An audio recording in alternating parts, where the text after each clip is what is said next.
यहाँ पे आज हम पढ़ेंगे एंड मैनेजमेंट का सेकंड चैप्टर है प्रिंसिपल ऑफ मैनेजमेंट। जिसमें प्रिंसिपल ऑफ मैनेजमेंट ये बताया गया कि यहाँ पे 14 रूल पढ़ना है हेनरी फुल का।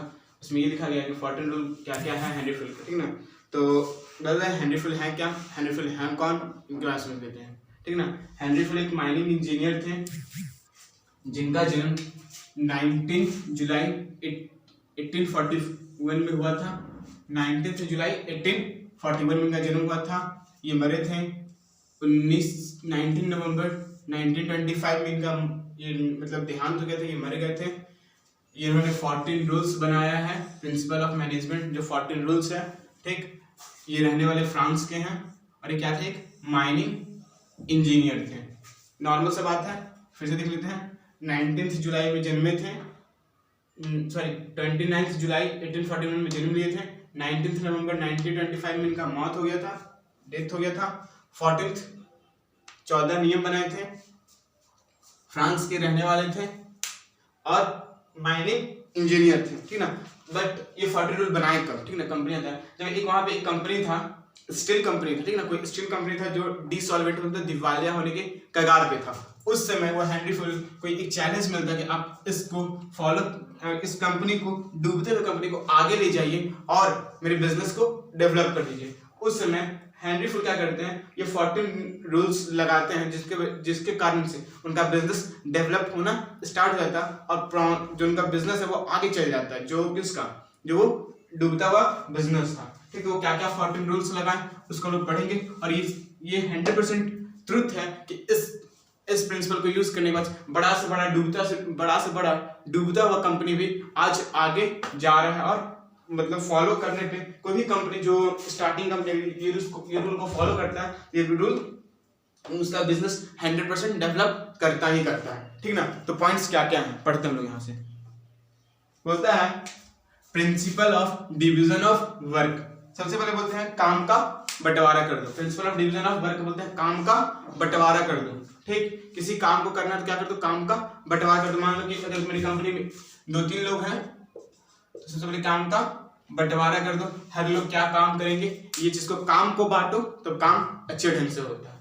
दूसरा बोलते हैं principle of authority and responsibility. देखो अथॉरिटी और रिस्पॉन्सिबिलिटी का मतलब क्या बताते हैं, बोलते हैं देखो अथॉरिटी का मतलब होता है एक मलिकाना हक देना, किसी व्यक्ति को मलिकाना हक देना क्या है, प्रिंसिपल ऑफ अथॉरिटी। और रिस्पॉन्सिबिलिटी का मतलब होता है क्या, उस पर एक जिम्मेवारी देके चलते जाना, ठीक है।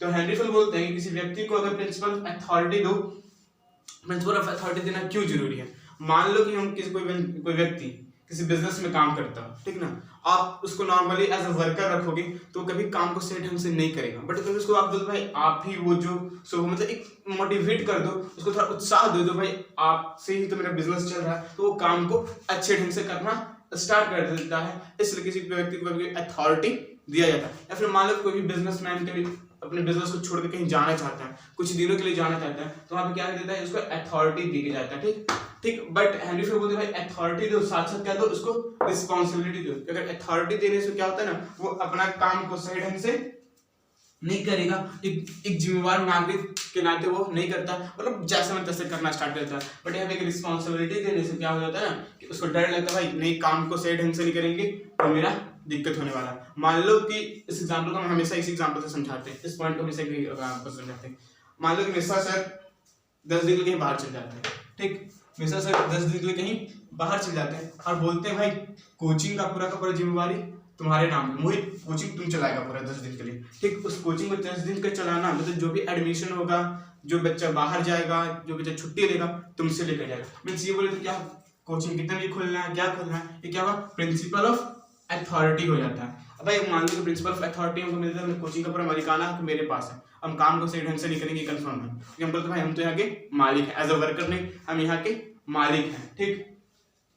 मन करेगा तो कोचिंग खोलेंगे, मन करेगा तो नहीं कोचिंग नहीं खोलेंगे। इससे क्या होता है, आप साथ साथ क्या मिलता है, एक रिस्पॉन्सिबिलिटी मिल जाता है, भाई नहीं वही कोचिंग कब खोलना है, अगर कोई बच्चा नहीं आएगा उसका जिम्मेवारी तुम, दो बच्चा बाहर चल जाएगा उसका जिम्मेवारी तुम्हारे पास। इसलिए प्रिंसिपल ऑफ रिस्पॉन्सिबिलिटी भी देना बहुत ज्यादा जरूरी है। इसका आता है प्रिंसिपल ऑफ डिसिप्लिन।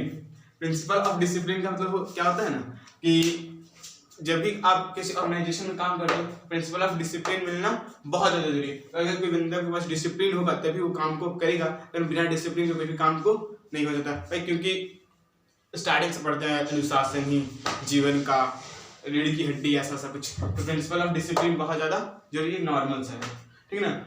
इसके बाद स्टार्ट होता है principle of unity of command. तो principle of unity of command का मतलब क्या होता है, कोई व्यक्ति जो एक ऑर्गेनाइजेशन का एक हेड कौन होगा, कमांड किसके हाथ में, मतलब बागडोर किसके हाथ में। मतलब जैसे सूर्य भगवान का वो 7 घोड़ा लगाम सूर्य भगवान के पास होता है ना, जिधर घुमाएंगे घोड़ा उधर ही जाएगा। मीन्स बोलते हैं जब ऑर्गेनाइजेशन का हेड कौन है, वो सारा हेड एक व्यक्ति के हाथ होता है। यूनिटी ऑफ कमांड होता है, मतलब सब हर एम्प्लॉय पे कमांड होना बहुत ज्यादा जरूरी है कि कौन ये काम को करे, कौन ये काम को करेगा। मतलब जो अगर वो मतलब ज्यादा काबिल ना बने या फिर ज्यादा उड़ना स्टार्ट ना कर दे, इसलिए कमांड होना बहुत ज्यादा जरूरी है। मतलब वो 7 व्यक्तियों पे, मतलब मान जितने भी एम्प्लॉय सब पे कमांड देना, मतलब उसका मतलब पकड़ के रखना, कहीं जाए नहीं, ज्यादा तेज ना बन जाए, फिर बिजनेस में लॉस ना करना स्टार्ट करे, मतलब यूनिटी ऑफ कमांड यही है। फिफ्थ है unity of direction. Unity of direction मतलब होता है आप उसको डायरेक्शन देते हो भाई कैसे करना है, इस काम को कैसे करना है, उस काम को कैसे करना है। मतलब आप जब प्रिंसिपल ऑफ डिसिप्लिन करते हो, सुपरवाइजर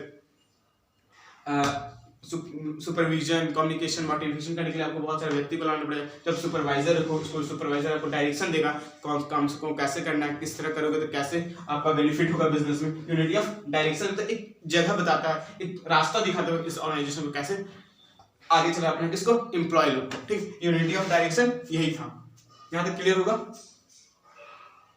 6 पॉइंट है subordination of individual interest to general interest. देखो यहाँ पे 2 चीज होता है, individual interest to general interest. देखो यहाँ पे ये बोल रहा है ना, जो आप अपने ऑर्गेनाइजेशन जो एम्प्लॉय को लाएंगे ना तो उसको दोनों चीजें दो, इंडिविजुअल इंटरेस्ट दो, साथ साथ जनरल इंटरेस्ट भी दो।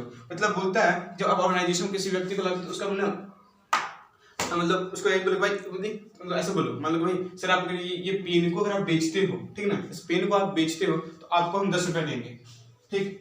अगर ये पेन बिकता है तो 10 रुपए आपको अपना प्रॉफिट होगा भाई। जब उसको प्रॉफिट का आप मतलब प्रॉफिट देने का बात कहोगी तो बंदा आपके ऑर्गेनाइजेशन में ज्यादा काम करेगा और उसको लगेगा भाई इसमें मेरा इंटरेस्ट है, मतलब इसमें कुछ हमको भी पैसा मिलने वाला है, हमको भी इसमें पैसा मिलेगा, तो मेरे को भी इसमें पैसा मिलेगा। तो उसको क्या है, आपका तो पहला फायदा क्या होगा कि आपका पेन बिक रहा है, दूसरा आप उसको ये भी लग रहा है कि मतलब अगर आप बोलते हो कि अगर आप 10 पेन बेचोगे तो आप अगर 10 पेन का मान कॉस्ट हो जाता है 100 रुपया, अब उसको बोले भाई आपको 80 रुपया मेरा होगा, 20 आपका होगा। पहला क्या है कि मेरा पेन बिकने वाला नहीं था बट पेन बिक रहा है, तो पहले अपना इंडिविजुअल इंटरेस्ट हो गया और जनरल इंटरेस्ट क्या हो गया उस व्यक्ति के लिए कि उसको भी कहीं ना कहीं 20 रुपए का फायदा दे रहे हो। तो आप बोलते हो भाई कि सब इंडिविजुअल इंटरेस्ट टू जनरल, तो दोनों एम्प्लॉय का भी फायदा हो, साथ साथ किसका भी फायदा हो, कंपनी का भी फायदा हो। ये क्या था 6 पॉइंट।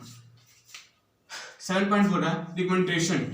इसका मतलब क्या होगा ना, जो आपका एम्प्लॉय है ना उसका फिक्स उसका मतलब सैलरी को फिक्स कर दो भाई, इतने देर काम करोगे इतना मिलेगा, 8 घंटा काम करोगे तो 10,000 मिलेगा, 12 घंटा काम करोगे 12,000 मिलेगा, अकॉर्डिंग टू टाइम के हिसाब से अब उसका पेमेंट क्या कर दो, फिक्स कर दो, बार बार चेंजिंग नहीं करो, जैसा काम वैसा उसका पैसा दे देना है। उसका पैसा को फिक्स करने के लिए बोल रहा है कितना दोगे उसको, उसका हर बार को क्लियर कर दो भाई पैसा कितना दोगे, ठीक। 6 है यहाँ पे। 8 पॉइंट है मिला सेंट्रलाइजेशन एंड डिसेंट्रलाइजेशन। इसको समझते हैं सेंट्रलाइजेशन और डिसेंट्रलाइजेशन होता क्या है। तो सेंट्रलाइजेशन और डिसेंट्रलाइजेशन का मतलब सिंपल सा वर्ड समझ लो, केंद्रीकरण और विकेंद्रीकरण, ठीक ना।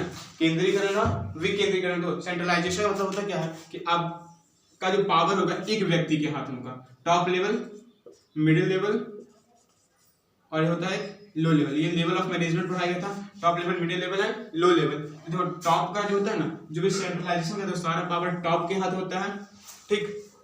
जो काम करेगा टॉप करेगा, अगर फाइनेंस का बात हो तो टॉप करेगा, प्रोडक्शन का बात हो तो टॉप करेगा, सेल का बात हो तो सिर्फ टॉप ही करेगा। मिडिल इधर तो कोई पावर है ही नहीं लोग पास, इन लोगों के पास कोई पावर है ही नहीं। और बट डिसेंट्रलाइजेशन में क्या होता है कि पावर का शेयरिंग होता है, हर व्यक्ति के पास अपना अपना अधिकार होता है। मान लो कि अगर आप मेरे ऑर्गेनाइजेशन में आप काम करते हो और आपको कुछ पावर ही नहीं देता, आप काम को करोगे नहीं करोगे, इसलिए बोलता है कि डिसेंट्रलाइजेशन भी करना बहुत जरूरी है। भाई बोलता है सर अब ये बिजनेस कौन सा बढ़िया है, सेंट्रलाइजेशन बढ़िया है फिर डिसेंट्रलाइजेशन, भाई दोनों ठीक है, सेंट्रलाइजेशन भी सही है और डिसेंट्रलाइजेशन भी चाहिए, बट ये डिपेंड करता है कि आपके ऑर्गेनाइजेशन में कि आप कौन सा ऑर्गेनाइजेशन चलाते हो। अगर छोटा सा ऑर्गेनाइजेशन होगा तो हम डिसेंट्रलाइजेशन नहीं करेंगे, अपने से काम कर लेंगे, ठीक।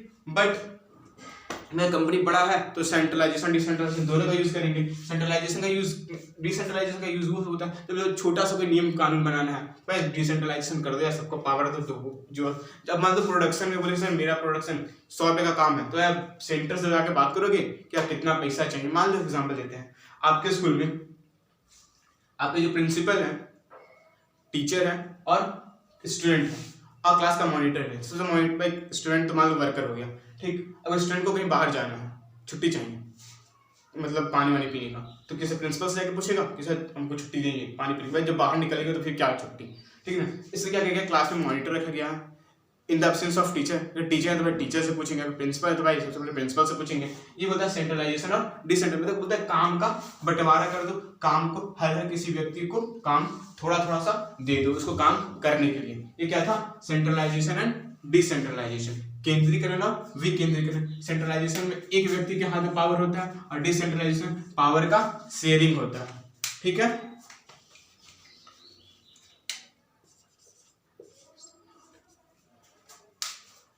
प्रिंसिपल ऑफ स्केलर चेन, देखो प्रिंसिपल ऑफ स्केलर चेन का मतलब क्या होता है, सिंपल एक ऐसा ट्रायंगल बनाते हैं, मान लो कि यहाँ पे एक्स वाई जेड है, यहाँ पे है ए बी सी, तीन व्यक्ति हैं, ठीक है ना। स्केलर चेन का मतलब होता है क्या, मान लो कि अगर जेड को सी से मिलना है तो कैसे मिलेगा, जेड को सी से मिलना है, इधर खाई है कुछ रास्ता नहीं, तो आप अपनी बात किसको बोलोगे, इसको बोलोगे, इसको बोलोगे, इसको बोलोगे और इसको बोलोगे, तभी आपका काम होने वाला। मान लो कि ये चीज टूट जाए, ये चीज यहाँ से गायब हो जाए, तो आप किसको अपनी बात बताओगे। भाई स्केलर चेन ये होता है एक combination of person who work together. जब हम सब मिलकर काम करते एक चेन बनाते, मतलब एक साइकिल का चेन, अगर ये एक टायर से दूसरे टायर तक कंबाइन होता है, अगर एक भी टूट जाएगा तो साइकिल आगे बढ़ने वाला नहीं है, ठीक। उसी प्रकार यहाँ पे स्केलर चेन का भी बात वही बोल रहा है, प्रिंसिपल ऑफ स्केलर चेन।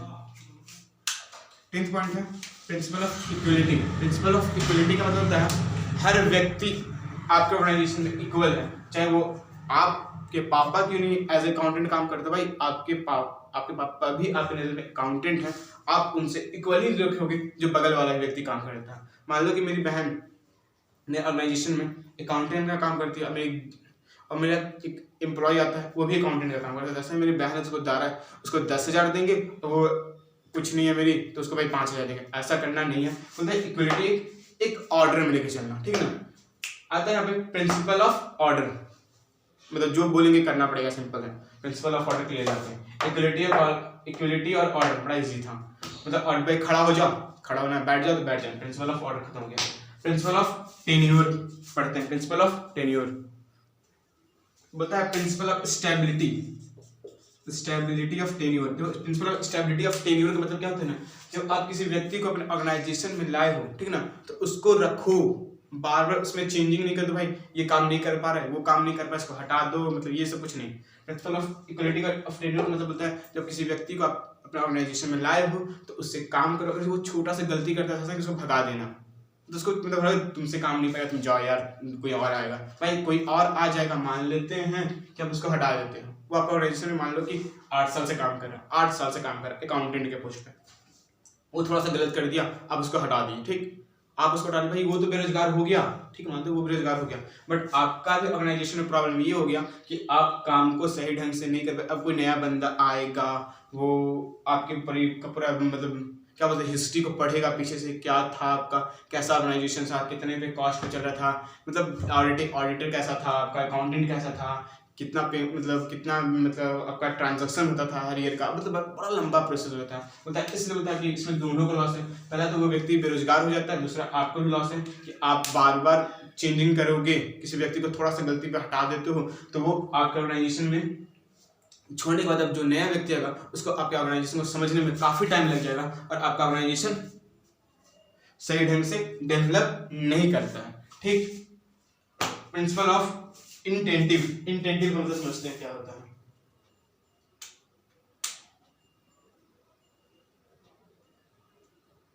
तो इंटेंटिव का मतलब होता है ना, जो भी आपका ऑर्गेनाइजेशन में व्यक्ति काम कर रहा है आपका ऑर्गेनाइजेशन में, वो आपको क्या करेगा, साथ साथ आपकी बातों को सुनेगा, उसको भी वहाँ पे कोई राइट है वो भी कुछ बोल सकता है, वो अगर आपसे कुछ सलाह लेना चाहता है तो वो आपसे सलाह लेगा, कुछ आपको बताना चाहता है भाई ऐसे नहीं सर ऐसे कीजिए, तो आपका ऑर्गेनाइजेशन ज़्यादा डेवलप करेगा। मतलब ये उसको मिलता है भाई हम भी जिंदा हैं, मान लो मेरे ऑर्गेनाइजेशन में हमको बुलाया जाए, ठीक, मतलब अब किसी कंपनी में हमको बुलाया जाए और हमसे सिर्फ काम करवाया जाए, मतलब ऑर्गेनाइजेशन में क्या हो रहा है क्या नहीं हो रहा है सब कोई मतलब नहीं है भाई। प्रिंसिपल ऑफ इंटेंटिव का मतलब कहानी खत्म हो जाता है। प्रिंसिपल ऑफ इंटेंटिव बोलते हैं जब व्यक्ति आपके ऑर्गेनाइजेशन में आता है तो आप उससे पूछ सकते हैं भाई आपको क्या लगता है कि मेरे बिजनेस में कैसा डेवलपमेंट हो जाए, मतलब number of person and number of ideas, मतलब नया व्यक्ति आएगा कुछ ना कुछ आइडिया देगा ही, ठीक, तो नया आइडियाज मिलता है हर व्यक्ति से सलाह लेने से। बस भाई बोलते हैं सुनो ना, कहावत है ना, सुनो सबकी करो अपने मन की, मतलब सुनते हैं सबका, कुछ कुछ नया नया आइडिया मिलता है। मतलब प्रिंसिपल ऑफ इंटेंटिव का क्या होता है ना, हर व्यक्ति का सलाह लेने से कुछ ना कुछ नया आइडिया हम लोग को मिलता है।